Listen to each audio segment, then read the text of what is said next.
What's up, everybody? I'm Mo, It's your boy Kabza here. and welcome to the Got It All Covered podcast, Yes, sir. sports. And on today's episode, we are going to be doing transfer radar. We'll be just like taking a brief time just to look at what's happening in the transfer window right now. And yeah, let's just get into it. Yeah, man. On this segment of the Got It All Covered Sports, we're looking at the top 5 leagues in Europe, and we'll be going through the ins and outs and all the rumors that are going on in these leagues, and Premier League, La Liga, Bundesliga, Serie A, all the League big One. leagues. So what's hip and happening, Yeah, basically. the headlines that have been making the waves, who's going out, and So and we'll start in the Premier League with no time to waste, because Sterling to Chelsea for £47.5 million has been completed.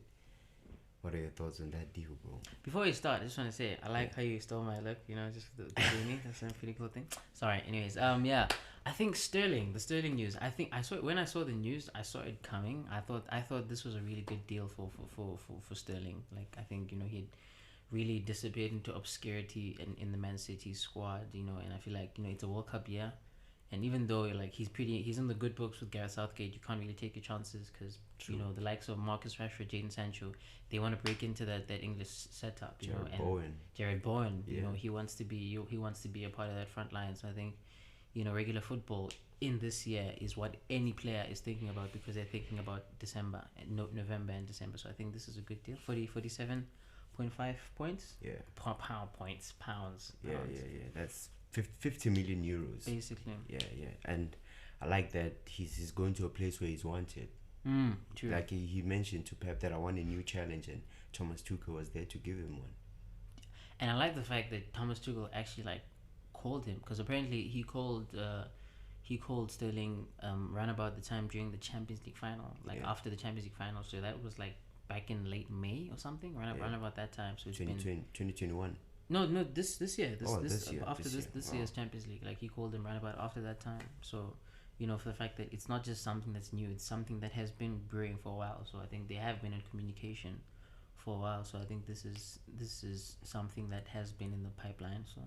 And this seems it has started a steamroll there at Chelsea, because now they're also in contact with Man City again, inquiring about Nathan Ake, because they've lost defenders. Rudiger is gone. Christensen is gone. Thiago Silva is at 37. He's 37 years of age. Royce And Thiago Silva, but Azpilicueta too might be going to Barcelona. And Marcus Alonso apparently. Yeah, so they need defensive reinforcements. And badly.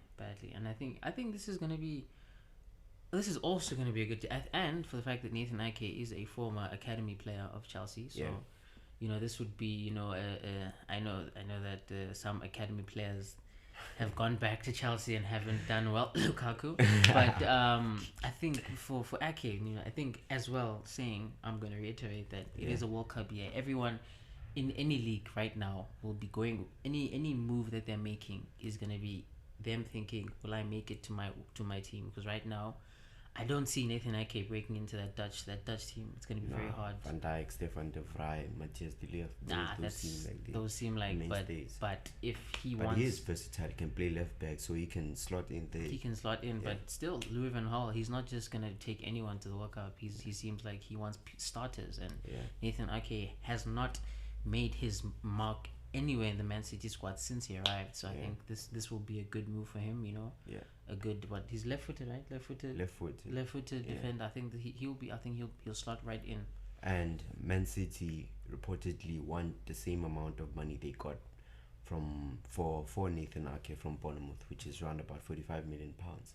So it'll be that was a lot of money. Now that I think about it, that was a lot of money. That will be an interesting negotiation going on between Chelsea and Man City. No, but I think Chelsea, this transfer window, they're just like, oh, how much? No, we got it.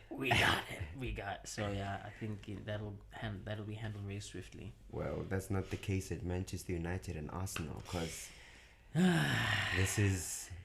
it started off as a transfer saga, a bidding war, but now it seems like Man United are at the forefront of signing Lisandro Martinez, an Ajax defender at this moment. Man United have placed a bid of 45 million plus 5 million. And last time we did this transfer, we were like Ajax wanted 50M, so Yeah. this is basically perfect. This is like, this is Yeah. the perfect deal for them.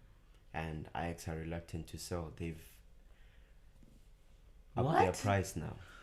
What? To how much? 60 million. 60 million. 60 million. They're taking 60 some million. kind of piss here. And it seems That's like Arsenal aren't ridiculous. willing to go that far for Lisandro Martinez. So Man United are the only team that's in it for Lisandro Martinez at this moment. It'll be an interesting negotiation. This Definitely, yeah. I think, and for the fact that Martinez, it seems as though he's leaning more towards. This is just my opinion, or from my prognosis, from the fact that he's worked with Ten Hag. I'm pretty sure he's leaning towards working with his former manager. yeah, true. And I think Arsenal are doing this thing where they don't want to bring players that don't want to come. I think Arteta has made that very clear that if players don't want to come and play here, then they won't. If they want to stay here, they can go. So I think Arteta has made that very clear. So I think if Martinez doesn't want to come to Arsenal, I think they might just let it go and move on to different prospects. And yeah, it'll be interesting because now the player is frustrated, is getting frustrated by Ajax's negotiation tactic by raising his market value up. It is interesting that his agents are even complaining about it, and they're even threatening on handing in a transfer request if this continues. So the next few weeks will be interesting for Manchester United and Ajax in this negotiation for Lisandro Martinez, Argentine international, and a very good left-footed centre back. So no wonder Ten Hag wants him at Manchester United. Yep. Yeah. So. And moving on, Raphinha. Yeah, this is also Yeah. a saga that seems to be dragging on quite a lot, and yeah. So what's the news around that so far? I mean, Raphinha is on sale at the moment. Mm-hmm. Chelsea have placed a £60 million bid for Raphinha at this moment, which has been accepted by Leeds United. But the player wants to join Barcelona. That's his dream club. That's his dream move. That's why he has already negotiated and accepted personal terms with Barcelona since March. Yeah, and that's we did mention that in the first transfer radar video, and Yeah. for the fact that, geez, man, where are Barcelona getting all this money though? Like, I think that's the first thing that we need to just it's like, these. Yeah. They're in a pretty dire situation right now because there's players who aren't getting compensation, and like it's a whole. Everyone's getting new contracts. Everyone is getting new contracts. Gavi is getting, but now all of a sudden now they can still. Okay, so this is kind of Raphinha is in limbo at this moment. He's not sure too about Barcelona's financial situation. Yeah. But looking at it, it seems like what's being communicated to him is that we're going to be fine. We're going to be fine. We're going to be fine. Yeah. Because I don't think he would join Barcelona if they were in a dire financial situation. Yeah. That won't be good for him. That won't be good for his family back in Brazil. And I don't think his agent would allow that. So it'll be interesting. Arsenal and Spurs' interest in Raphinha seems to have cooled off. Seems like Chelsea and Barcelona are the only teams that are leading this race at this moment. And yeah, now moving on to La Liga, we're still talking about Barcelona, and they are preparing a new official bid for Raphinha after their 55 million bid got rejected, and now their offer is gonna match Chelsea's. Interesting. This is very interesting. It's going to become a serious war. Yeah. But I'm pretty sure. I think if Barca can match what Chelsea are offering, I think Barca he's going to Barca definitely because what's his name, the American Ted Lasso, what's his name, Marsh Jesse Marsh. he has said that Raphinha has stayed in Lancashire for at the Leeds training center. They've gone for their preseason tour. I think they're somewhere abroad. I'm not sure where, but Raphinha has stayed behind because of the transfer situation. So clearly he knows that because of this transfer embargo, he will be going somewhere. He just doesn't know where he will be going. So I think it'll be very interesting to see how this whole situation ends up. But and it's you've already mentioned this. It's weird that Barcelona are offering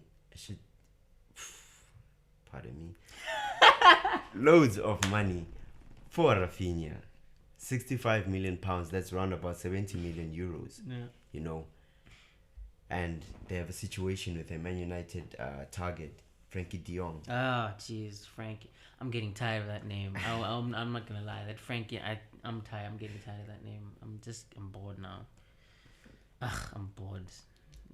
We know Man United and Barcelona have agreed on a fee of 65 million guaranteed plus 20 million add-ons, a package of 85 million euros. But the hold up in this deal is that Barcelona still haven't paid Frenkie De Jong his wages. Jeez. 17 million worth of wages still deferred from Frenkie De Jong. But I have my money. Hey man, this is a saga that just keeps on having layer on top of layer on top of layer, and like it's crazy. And you know what? When did this whole like add-on situation? When was this? Which club made this a thing? Because like it seems like more deals nowadays are relying more on having structured fixed wages. Transfer fees, and then there's this add-ons. I feel like this is a way for clubs to run away from FFP or something. Because Real Madrid actually did this with Aurelien Tchouameni, where the package is 100 million. Real Madrid are gonna pay 80 million euros guaranteed upfront for AS Monaco, and then there'll be 20 million add-ons because the player was valued around 90 million. And Monaco just wanted a bit more than its market value, which is justified because of the trajectory and the potential that Aurelien Tchouameni has. Real Madrid have a good player on their hands at this moment. 100 million was a fitting amount, price tag for him, and Real Madrid just found a way to reach that. And it seems like Manchester United have also used that tactic to get to Barcelona's asking price of 85 million. Yeah. So moving on to the next. We're moving on to the Bundesliga, and BVB, Borussia Dortmund, have finally confirmed the signing of Sebastian Haller from Ajax to Borussia Dortmund for a fee of 35 million euros, and this is a good deal for BVB. I think the fact that they immediately got the replacement for Haaland, even though it's not really the same quality. I think Sebastian Haller, he did crazy numbers in the Eredivisie, so I think it's a good signing, and this will make it their 7th signing of the season. So they're making their business very well. So I'm quite impressed with BVB. Yeah, they've already strengthened their back line with the Squatela back and Jula at the centre back positions, and now they are replacing Erling Haaland with Sebastian Haller. So they're actually doing their business quite well. And moving on to their arch rivals, FC Bayern, they haven't done a lot of marquee signings, the usual Bayern signings, but they already secured Mazraoui and Gravenberch from Ajax, and now they look at strengthening their defense because Upamecano and Pavard and haven't been doing well last season. Yeah, they haven't slotted in the way that, especially Upamecano. I think there was a lot of hype around Upamecano after the Champions League season, where I think was it when Leipzig did when Leipzig went to the semi-final. There was a lot of hype around him, but he hasn't really done very well. So I'd say maybe they just need that rock solid defensive player or that defender to just like make it a solid but I think they just want because they have the Bundesliga on lock, like 10 in a row now. Jeez. And now I think they're gunning for that UCL, that next UCL. So I think this will be interesting. They're looking at Matthias de Ligt. They're actually negotiating personal terms with his agents at the moment before going on and opening negotiations with Juventus for the price tag of the player.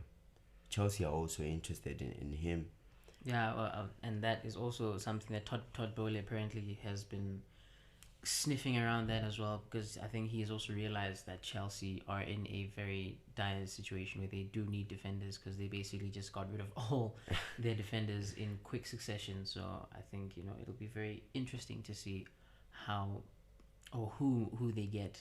But yeah, I think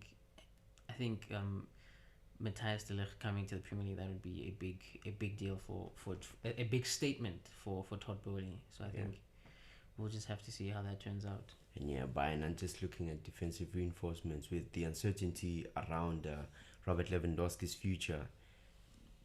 They are there at the Spurs stadium. They're there.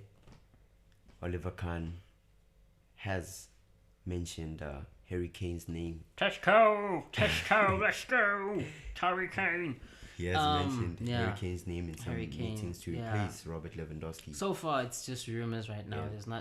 There's not much smoke to the fire, but I don't see this much happening. I think Conte is building something at Tottenham, and I think Harry Kane is buying into that. I think Harry Kane, the only reason why he has wanted to leave Spurs is just because they just haven't had that ambition to win trophies. And I think this season, with the signings that they've made, with the manager that they've brought in, I think this will be a very different season. And I think Harry Kane, once he's bought in, I think he's gonna be. I think he's gonna stay put. I think this season, not a lot of new noise has been coming around compared to last season. So yeah, we'll just have to see how that turns out as well. And yeah, moving on to the Serie A, Pogba and Di Maria at Juventus. They've completed their free transfers to the Serie A. It'll be interesting. Oh me. Okay. Okay. I'm giving him some slander for no reason, but Pogba. Even though our editor wrote Pogo here, Paul Pogba coming back to Juventus. This is not the deal that I'm pretty sure this is not this. We said this off camera. This is not what he wanted. He wanted to go to the likes of Real Madrid and PSG, but after getting that nothing, keep in mind it was 300. I think it was more than 300. Nah, it was just 300k. It was 10% more than what he was receiving, which was, I think it was around about 270k. It was 290. It was 290. Around about 290. He was running 290k per week, and I think he was going to go up to 310 or 315. So, and he said that was nothing. So I think this is a big club, even though it's not the club that he wanted to go to per se, but then it's still a big club for him. And I think we'll see if Pogba will be back and if he will rejuvenate his career to the heights that it was when he was in Turin in his first stint. So I think this is a good deal for all parties. Manchester United have gotten rid of the I don't even know what to say really. Well, Pogba had no choice basically. If he wanted to play elite football, he had no choice but to return to Juve, because the clubs that were interested in him prior to this summer window were PSG, Real Madrid, and Juve. Real Madrid, we have mentioned, they've signed Aurélien Tchouameni from AS Monaco. PSG got a new sporting director, Luis Ocampos, who said, "Scrap Pogba. We're gonna fetch Vitinha from Porto." The only club that Pogba had a choice of going to was Juventus, and Juve offered 8 million per year to Paul Pogba, while Manchester United's contract renewal was worth 14 million per year. So he backed himself, man, to that PSG and Real Madrid are gonna be gunning for my signature, but it wasn't the case.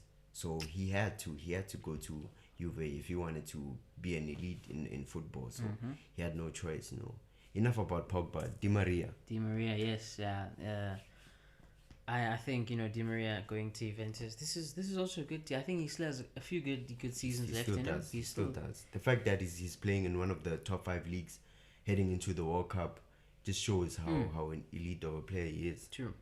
So I think for Di Maria having to go to Juventus at this point in his career, I think this is a pretty good step for him going from PSG, and I think he's going to do well. I'm not sure how Max Allegri is going to set up his new team, but I think with the signings that they've done, they've made some good signings so far. I think it's only these 2 signings. What have they made any other high profile signings so far? I think besides Aaron Ramsey coming back from loan, I think they haven't made much signings so far, but then these 2 signings, I think they will fit in quite well for the new system, and I think they might just challenge the Milan clubs and Napoli next season. So it might just be a very interesting season next year in the Serie A. One thing about Di Maria, he will get assists, and I think Dusan Vlahovic will appreciate the signing from Juve. True.